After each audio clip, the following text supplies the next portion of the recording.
April महिन्याच्या पहिल्याच दिवशी अत्यंत आनंदाची बातमी जगासाठी आहे। अमेरिकेचे अध्यक्ष डोनाल्ड ट्रम्प यांनी युद्धबंदीवर मोठं विधान केलंय। यासोबतच त्यांची स्पष्टपणे युद्धबंदी कधी होणार हे सांगितलंय। 28 फेब्रुवारीला अमेरिका आणि इस्रायलनं संयुक्त कारवाई करत इराणवर मोठा हल्ला केला। या हल्ल्यानंतर युद्धाला सुरुवात झाली। युद्धामुळे जग संकटात असून कच्चे तेल आणि गॅसच्या किमतीतही मोठी वाढ झाली। कोणताही देश या युद्धात पुढे येत नव्हता। अमेरिकेनं अनेक प्रयत्न केले, पण इराण काही हार मानताना दिसत नाहीये। शेवटी आता अमेरिकेनं माघार घेण्याचा निर्णय घेतलाय। अमेरिकेला युद्धाचा थेटपणे फटका बसतोय। 3 वर्षात गॅसच्या किमती जितक्या वाढल्या नव्हत्या तेवढ्या एका महिन्यात अमेरिकेत वाढल्यात। डोनाल्ड ट्रम्प यांच्या विरोधात युद्ध जाताना दिसतंय। अमेरिकन नागरिक ही युद्धाला सपोर्ट करत नाहीयेत।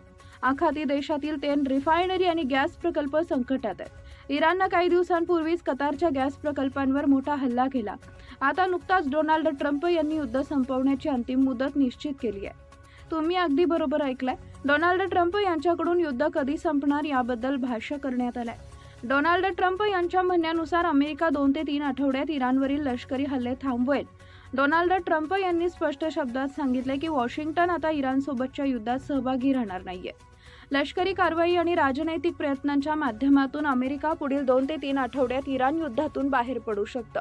अमेरिकेचे लष्कर पूर्णपणे इराणच्या बाहेर पडेल।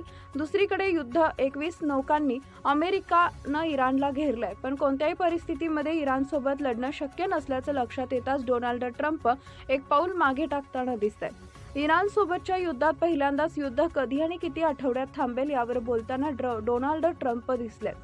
ट्रम्प इतके दिवस फक्त युद्ध थांबवण्याचे संकेत देत होते आणि त्यावर स्पष्ट भूमिका घेतल्याचं त्यांनी आता बघायला मिळते।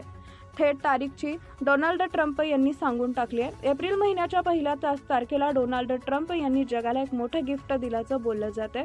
या युद्धाच्या झळा सर्वांनाच बसताना दिसत होत्या। Subscribe now and press the bell icon. Never miss an update.